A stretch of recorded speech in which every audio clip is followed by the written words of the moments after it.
Nerella issue, metro rail, next CM లాంటి అంశాలపై రాష్ట్ర ఐటీ మున్సిపల్ శాఖ మంత్రి కేటీఆర్ చిట్చాట్లో తన అభిప్రాయాలను చెప్పారు. నేరెల ఘటన క్షణికావేశంలో జరిగిందని చెప్పిన కేటీఆర్ తన ప్రజల్ని కొట్టమని తానే పోలీసులకు ఎలా చెప్తానని ప్రశ్నించారు. పోలీసులు అత్యుత్సాహం ప్రదర్శించారని, బాధితుల్ని చూస్తేనే వారిని పోలీసులు కొట్టారన్నది తెలుస్తోందన్నారు. పోలీసులు థర్డ్ డిగ్రీ ప్రయోగించారా లేదా అన్నది డీఐజీ విచారణలా తేలుతుందని, నిజమైతే ఖచ్చితంగా చర్యలు తీసుకుంటామన్నారు.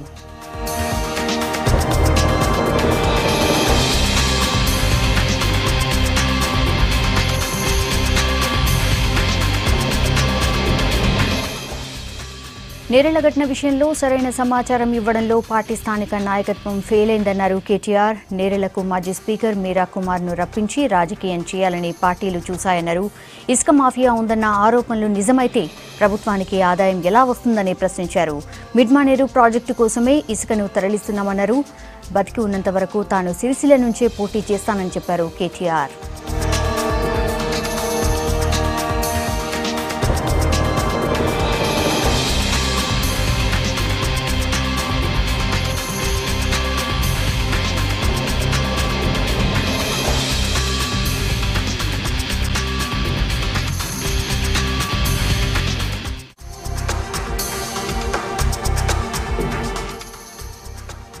రకరకాల ఆరోపణలు హిమాన్షు మోటార్స్ కూడా ఒకటి.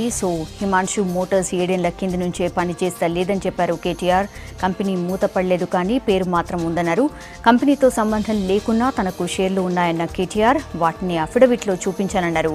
హిమాన్షు ట్రాక్టర్స్ స్టోర్ కంపెనీకి టొయోటో కంపెనీకి సంబంధం ఏంటి అని అడిగారు. విమర్శలు చేసే వాళ్లకు మెదడు మోకాల్లో ఉందని అన్నారు.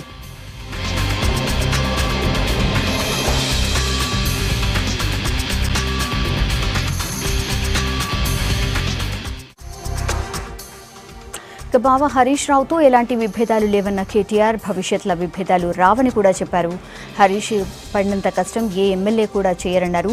ఆదివారం రెస్ట్ తీసుకోమని తాను చెప్పినా హరీష్ రావు వినరని చెప్పారు.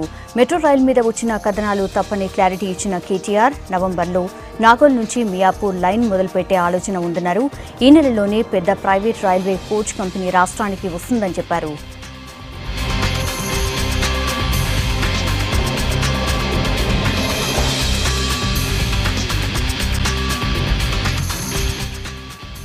పార్టీ అంశాలపై మాట్లాడిన కేటీఆర్ కార్యకర్తల కోసం ఏం చేసేది తొందరలోనే నిర్ణయిస్తామన్నారు. ఈసారి విపక్షాలన్నీ కలిసొచ్చిన టీఆర్ఎస్కు ఎదురు లేదన్నారు.